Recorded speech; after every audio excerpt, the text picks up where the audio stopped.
So we have a little bit of a change in the agenda today. We were going to have Michelle Leonard from the library coming and talk to us, but she was unable to make it today. So Melody Royster very graciously agreed to last minute come in and talk to us about library resources and services, which is great. So Melody is an assistant university librarian. She has an MLS in information science from Florida State University and a BS in food resource economics from the University of Florida. Her research interests include agricultural sciences, information literacy, instructional technologies, diversity, and citation management, all of which sounds awesome. So Melody, I'm going to hand it over to you. And I want to say also that I love all the plants in your background. That is such great. I just do not have like the ability to keep house plants alive. So I'm very, very impressed with that as well. So I just want to say that as well. But anyways, so thank you again for being here. Well, thank you so much for having me. I'm very happy to be here. So we're just going to go through the top 10 tips and information resource information that Michelle wanted to share with you all. And I'm happy to answer questions as we go throughout. So if you do have a question, feel free to put it in the chat, or you can unmute yourself and ask me. It won't mess with the flow at all. I'm more than happy to be here. I so enjoy working with our graduate students and faculty and whomever who's interested in resources at the libraries. So let's see here. There we go. So first and foremost, there are multiple locations and multiple physical libraries throughout the George A. Smathers system. Think of it as the librarian's 10-year home, George A. Smathers, and then we have multiple branches throughout campus, and they usually specialize in specific colleges depending upon the areas that they collect for. So there are multiple places where you can go to access library resources, but also just to go to find your own space, a space to study or to collaborate, get a cup of coffee and socialize. There's so much to discover within the libraries, and we encourage you to find that area within the location that best meets your needs.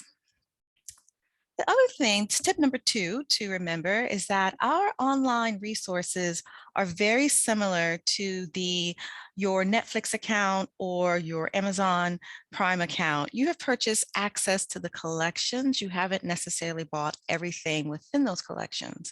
And so in order to make sure that we are limiting those resources paid by tax dollars to the UF community, the virtual private network, or the UF VPN, is the way that you can gain access if you're not physically here on campus. And I know a lot of you are experts at this now, all the remote learning that we've done throughout the pandemic. So just remember that if you are off campus, you first need to log in and authenticate yourself through the VPN.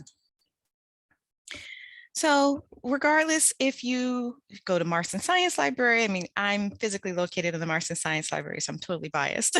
I think it's the best. Or you go to the Legal Information Center, we all share the exact same resources. We just organize ourselves slightly different. And one of the main tools that we have available for everybody is our catalog, our online catalog called Primo. It has a new interface. And so I just wanted to point out that there is an option for you to log in, but that does not hinder you from using it and finding the resources that you need. So if you do log in and you need, let's say, an article and it's not available, let's say the library doesn't actually own access to the electronic copy, if you're logged in, it'll automatically push you to the interlibrary loan system where you can create an account if you don't have one, but then you can make a request for any materials that are not within our online collection or within our physical collection. So very similar to like our online materials, we spend millions of dollars. That's not an exaggeration. We do spend millions of dollars on online resources, but we don't have everything. So in that case, if you're searching and you can't find it, you can always email your librarian and we're happy to run that search for you, or you can request a copy from another institution through the interlibrary loan. And if you log in through Primo, it automatically sets it up for you. If you don't, you can still search for it and it'll show that we don't have it. And then it's just one more step. You would have to go to the interlibrary loans page to access it. So regardless if you're going to the library, in the wee hours of the morning or, standard 8 to 5, your Gator One card is your library card. So that way you can borrow materials. You can, we'll talk about this a little bit later, borrow some of the technology that we have available, but also if you are going to visit your library, please make sure you check the hours because different branches will have different hours. Also, you'll need your Gator One card if you're going into the libraries after 8 p.m. There's usually a security person there just to verify that everybody who's in the building is a part of the UF community. Course reserves is our tip number 4. And a lot of you are, I think everybody for the most part is a graduate student here or a faculty member. And course reserve is a wonderful service to provide your required reading to your students. It fits within the UF affordability initiatives that they're trying to do, where the library can purchase those materials, or if you as a faculty member or graduate TA, if you have a copy that you want to make available to the students, you can stick it on course reserve. And that way everyone has access to the book for a limited time. Usually it's like 2 hours building use only, but also for the online materials that we have in our system, you can link it to your Aries account. So that way students don't have to go out and search through the databases. All of their required readings will be within their Aries account within the course reserve system, and they would just click on it and it would pull it up for them, through the UF VPN if they're not off campus. It's just a wonderful way to make sure that everyone has access to their materials and a great way to use your library resources. It's like a 2-for-1, you can't beat it. Tip number 5 is our wonderful library workshops that we offer. So from the library's homepage, regardless of which homepage you pick, under accounts, there will be a link to our library workshops that we offer. And they vary depending upon the library branch that's offering them, but it's a great way to get wonderful information. It's totally free. And it can be anything from citation management system to organizing your large data sets to GitHub and R and Pi, any of the large statistical information that you might need. And so this is a wonderful way to kind of scroll through to see what workshops are available. And if you see like a past workshop that you're very interested in and it's no longer being offered, you could contact your librarian and we would make sure that we would connect you to the librarian who taught that class to see if you can get a one-on-one consultation with them. So don't forget about the workshops. A lot of them are recorded, but I don't think they all are on the library's YouTube channel. So you would have to contact the librarian to get access to the tape. So like I was saying earlier, we have lots of gadgets and gizmos and fun things in the library beyond the space and the wonderful resource of your librarian. Yes, yes, yes. I'm talking about myself. No. We also have wonderful technology at your disposal that you can check out. So from iPads to GoPros, cameras. I think so this year we also got a lot more items. I think there's binoculars there. There are more accessories for iPads and different digital technologies. Did I see a hand? Okay, maybe not. But there are a lot of wonderful resources that are available within the libraries, from tools to Dremels to calculators and chargers. We have a lot of it and we're always taking requests. A majority of this is at the Marston Science Library under our tools. You can just come to the circulation desk and say, hey, I need to check out a GoPro, or you can also go online and reserve them ahead of time. We also have group study areas that you can use and check out or use for meeting spaces for clubs and things of that nature as well. So for any of the technology that I say like the GoPros or some of the VR, AR materials, those are really popular. And so I encourage you to go online and reserve them ahead of time just to make sure they'll be available for you when you need them. We also have sewing machines and portable 3D printers that you can check out as well. And if you haven't dipped your toe yet in 3D printing, I highly encourage you to do it, especially as we move closer to the holidays. They make great gifts, very, specific gifts for friends and family. That's how I played with 3D printing. I jumped into the gift giving component to it. So printing and scanning. So every branch will have a printer. We have the Kickstanner printer where you can scan documents or you can scan books. The thing about books is that you probably don't want to scan the whole book. I'm sure that is a violation of copyright, but you can scan at least 10% of the book for your own personal use. That's fine. And just make sure you don't share it widely to other people. But you can scan materials. You can also use the UFIT print services that's available. So you can have your own printing device, a mobile device that you would just connect to the release station, and you can print from there. And so I do believe it's 10 cents for black and white and 25 cents for color. They kind of lean towards double side versus single side, but that option is available for you throughout the libraries as well. At the Marston Science Library, at the AFA Library, and I think at the CSC Print Lab is where the plotters are. So if you're maybe doing a presentation and you need a large poster, those are the 3 locations where you can go and get your items printed. Tip number 8 is that for every college, there's a librarian, and our jobs are to help you. So we help you find the resources that you need for your research. We help you navigate the system. We help you with citation management and maybe bouncing ideas around as far as where to look for materials if you're having a hard time finding them.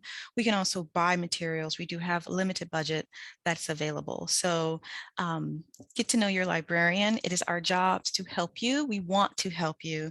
So please don't feel like you're bugging us if you have a question, from the smallest question of, I have this article and I need to find it, to, you know what, Google Scholar has worked for me. Can you find, like, why do I need to use these databases when Google Scholar is giving me where I need to go?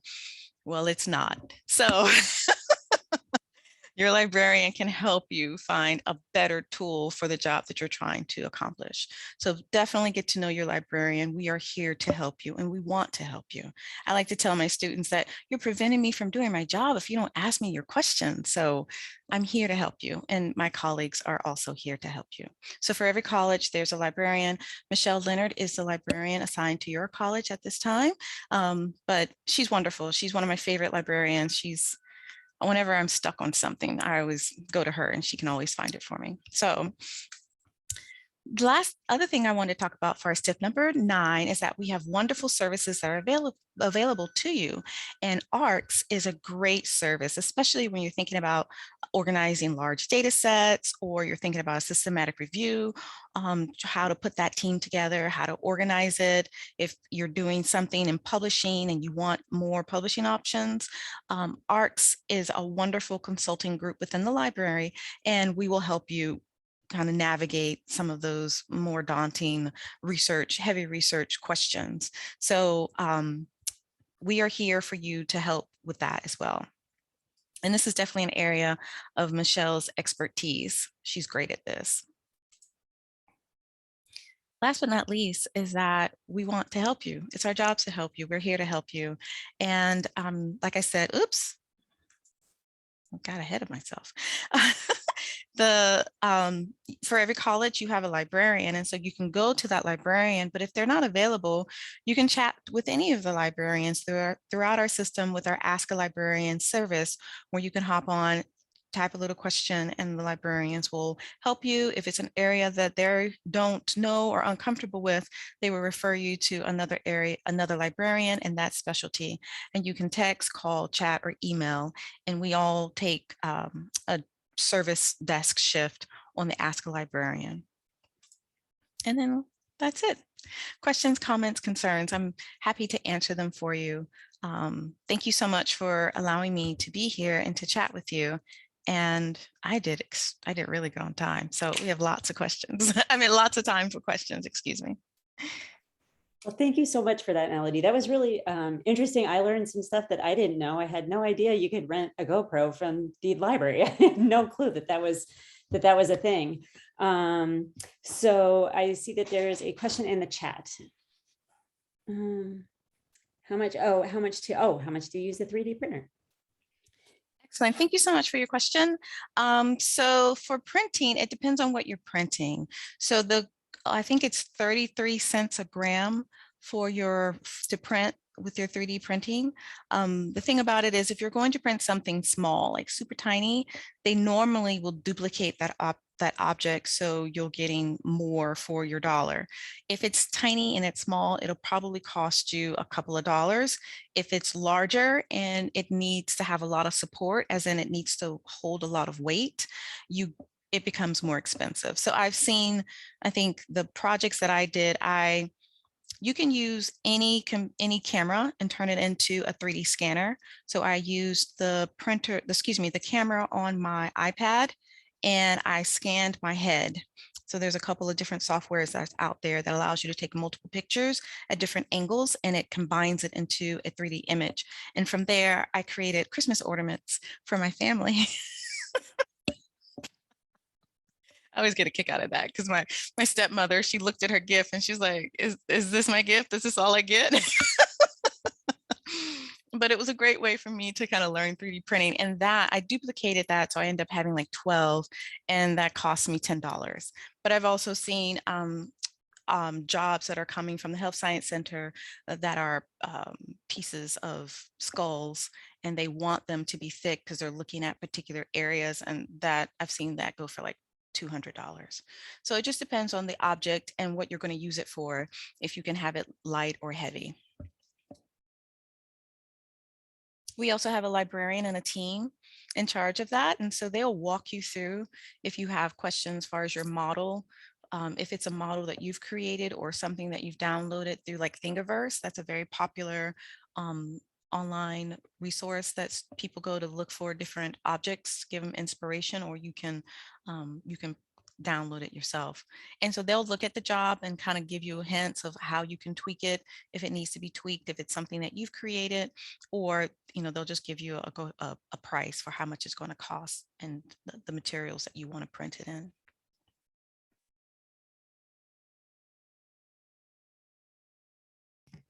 Hopefully it's okay if I jump in with a question, because you said something that, so I'd really like to hear a little bit more about your thoughts on Google Scholar and what you think is better, because I'm not going to lie, like I do use that. So I'm wondering, you kind of mentioned that wasn't something that y'all recommend. No, so Google Scholar, I like to think about it as I'm a carpenter and I have multiple tools and I'm trying to figure out which tool to use for the job that I'm trying to accomplish. And Google Scholar is just one tool. It's not the only tool. And so I think it's not the best place to go depending on what you're doing. If you know exactly what you want, you have a colleague that has shared a citation with you or an article with you, and you need to find it, you have the citation, you've already vetted it, you're comfortable that it's coming from a legitimate source, you just need to find it. Google Scholar is perfect for that. Or you have a citation and again, you know what you want, you just can't find it. Again, Google Scholar is the place to be for that. If you're doing an in-depth review, a literature review, systematic review, something of that nature, and you want to gather a lot of information on your topic, and you want to make sure you're pulling them from legitimate sources, Google Scholar is not the best place for that. One, and I would love to hear your thoughts on this since we have some time. Well, let me pause. Why do you guys think I don't like Google Scholar for deep literature reviews? Let me back up. What's another good thing about Google? We'll talk about the good stuff first. I said that, it's a great place if you know exactly what you want. What is something else that's really cool about Google Scholar? Feel free to put it in the chat or unmute yourself. And this is a safe place, so no wrong answers. Go ahead. I'll volunteer, I guess. I like Google just because it is, I guess it's a perk, and the opposite is that it is so broad. Maybe it's not very discriminating. So it is very broad in what it pulls up. Yes, that is true. Let's see here.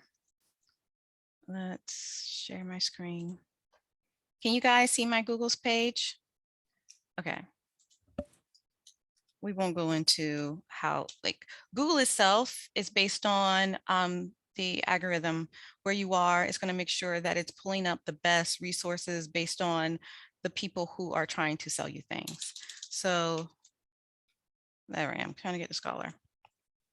Google Scholar is a little bit better because it's going to limit it to the domain. So Google will look at .com, .net, .org. Google Scholar is only going to look at .edu.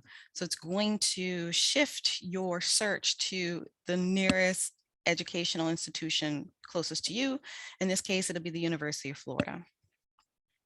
Let's see here. I'm in ag and social science, so I'm always looking for information on like obesity and children and nutrition. So this is my go-to search. I love doing this search here. So here we are at Google Scholar, and it's pulled up all these wonderful resources for me. I have cited information. How does Google get this count? Any questions? I mean, any ideas on this? How did Google get this number here?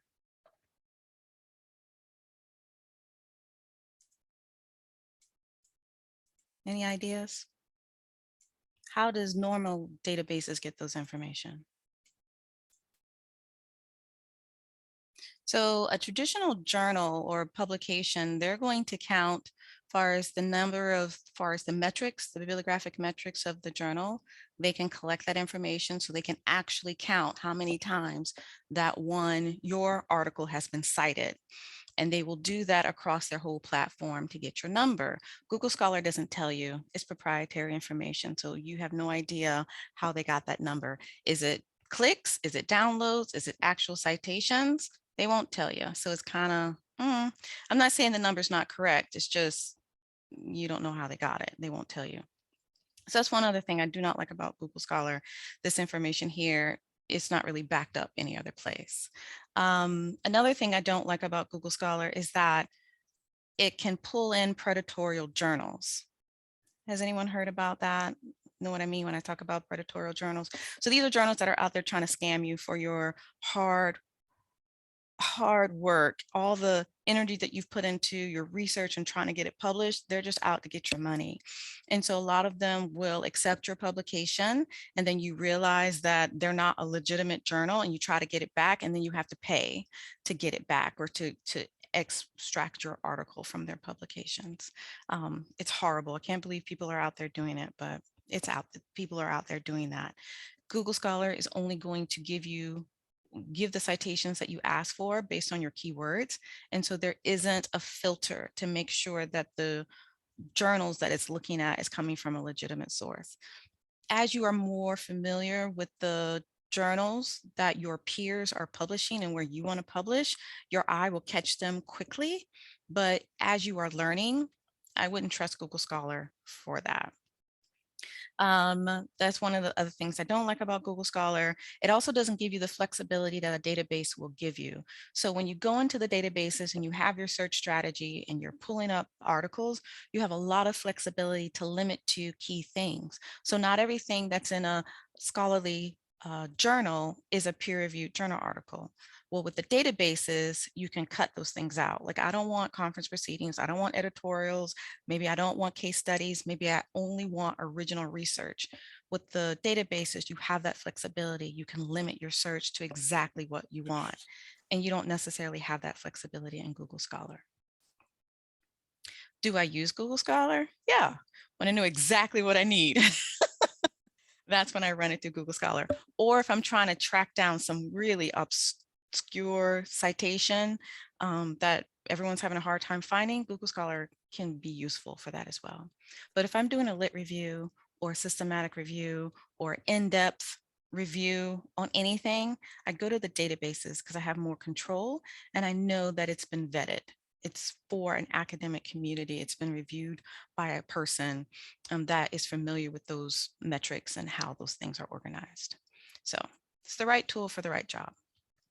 That was really long. I apologize. So Orlando has a question. And this is a really good question. Do you have a list of predatory journals recognized by the library, just so we're aware of who they are? I do not, but my colleague Suzanne Stapleton is kind of spearheading that. It's hard to keep up with the list because they keep changing. It's kind of like whack-a-mole. You report one, it comes down, it comes up as something else. So it's very labor intensive to keep like a comprehensive list, but there's just some key things to look at.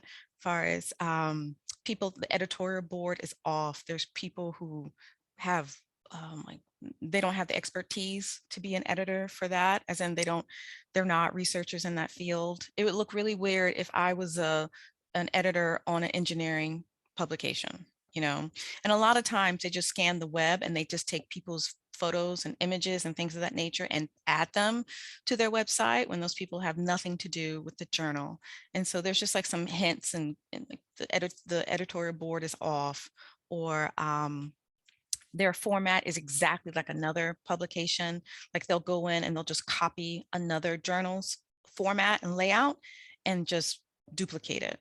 But if you ever had a question about whether or not a journal is a legitimate journal, you can always ask your librarian, and we will ask our colleagues if we don't know. And Suzanne Stapleton is definitely my go-to for anything. She's our digital initiative librarian.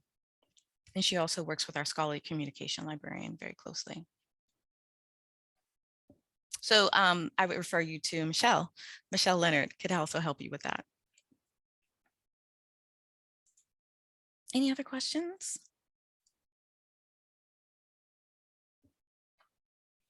Let me stop sharing my screen. I don't need to do that. I have a question about, so say that we're kind of clutching, right? We're not fully integrated with the database searches. We still will sometimes use the Google Scholar.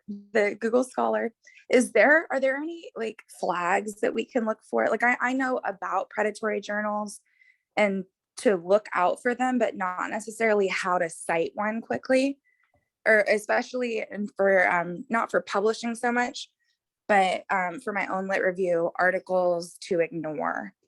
Are there any like ways to look out for something that might have been predatory, not fully vetted, and something to ignore?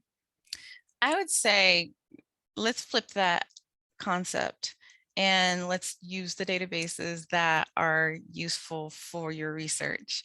And then you'll get familiar with the journals that are in your collection. And Michelle has done a good job at listing those. But the main thing, unless you want to do very deep research, there's different publications that will talk about this.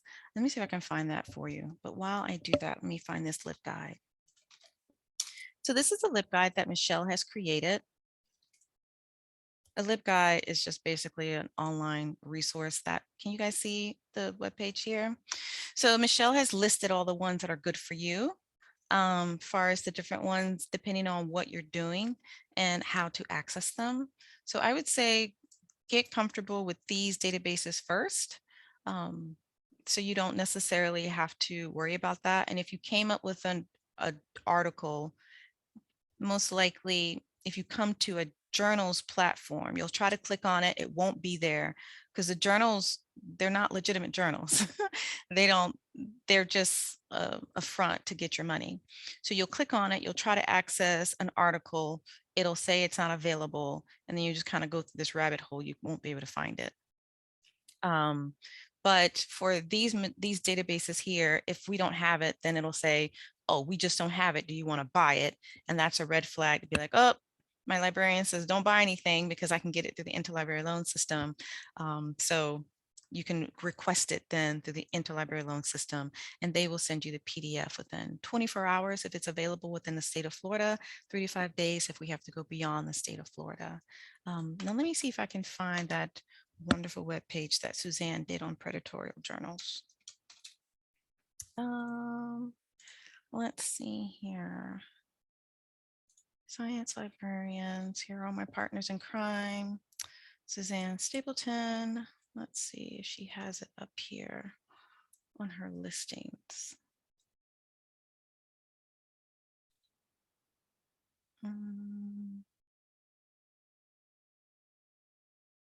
It was a presentation she did on predatory journals that I thought was really interesting. Don't see it on her listings here. Let's go to the guides, course guides. Does she have one for that? It was a workshop she did. It might not be here, but I know she does teach it. I have to make a note and email her, and I can send that to Michelle, and Michelle can share that with the group, because I don't quickly see it, and I don't want to spend too much time searching for it.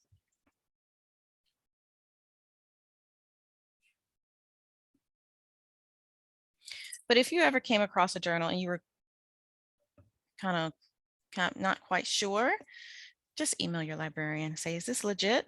And we'll dig in it for you. You don't have to spend your research doing that, your time doing that.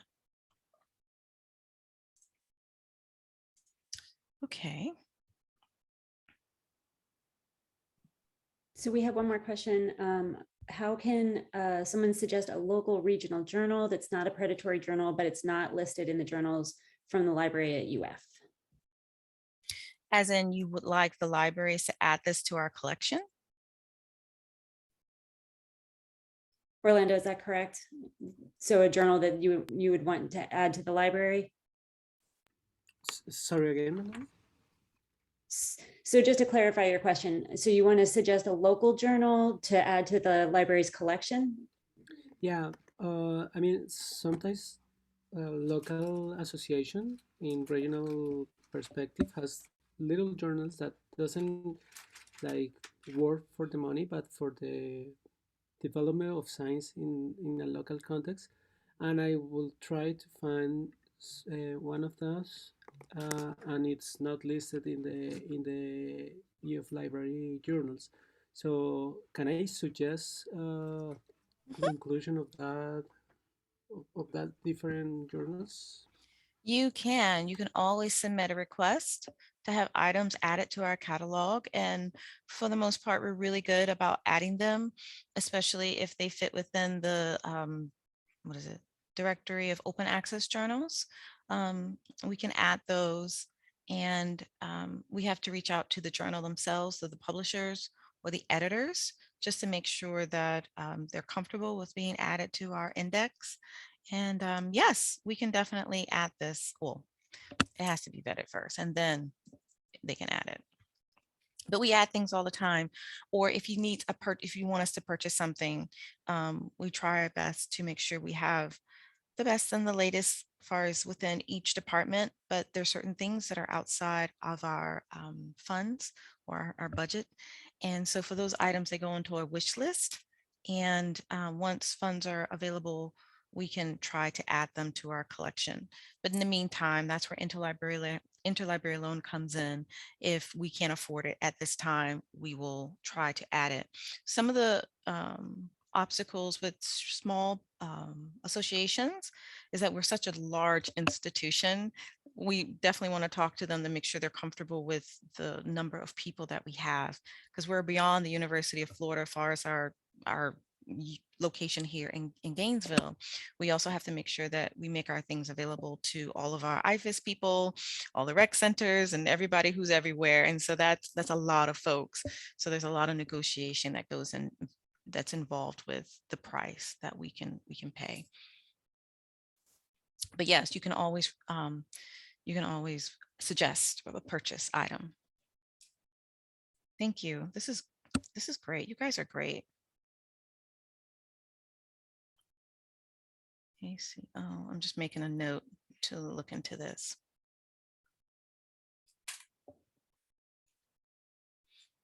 Any other questions?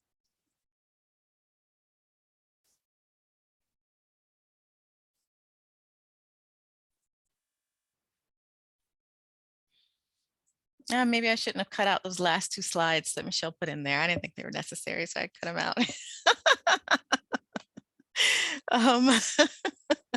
But I wanted to thank you all for inviting me and inviting the libraries to your seminars, period. I think it's wonderful to talk about resources and evaluating resources, and just let people know that we are here for you all. We want to be here for you. If you have questions, please feel free to contact us. Michelle Leonard is your librarian, but if you want, you can send things to me and I will send them to her. I am Mr. Oyster at ufl.edu. That's Melody Royster at ufl.edu. And I'm very happy to help you or refer you to your librarian. Thank you all again for inviting me. I hope your seminar session is well attended and you all learn all kinds of new and fun things. So thank you again. Thank you so much, Melody. I really appreciate it. And I just want to remind everybody that Michelle Leonard's contact information is on the flyer that was sent out. So her email is readily available there as well. But anyway, thank you, Melody. That was wonderful, very informative. I'm going to come rent myself a GoPro and run around or something. I'm not sure. There you go. So thanks so much for your time. Everybody have a wonderful, wonderful week. If you have questions before next Monday, please let me know. Email me anytime. Otherwise, I will see you all on Monday. Thank you. Thank you. Bye.